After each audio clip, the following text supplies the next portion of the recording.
Hi everyone, my name is Maddie Laveau. This is my first course in the program.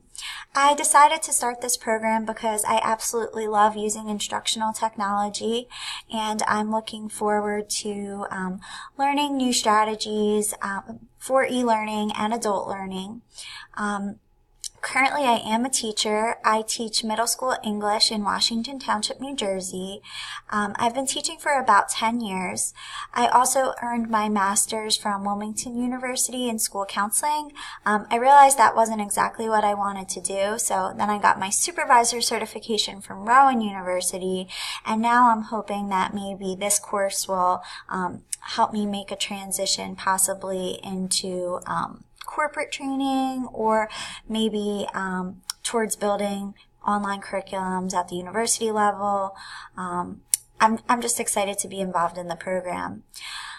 I included a couple pictures on this slide.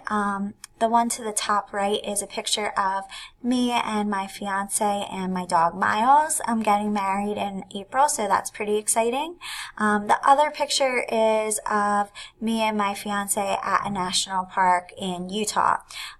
You might have a little bit of trouble seeing us, but we are in that picture. I included that because I really love to spend my time hiking and traveling to new places. So I'm really excited to get to know all of you through this introduction, and I'm looking forward to a great few weeks together. Thank you.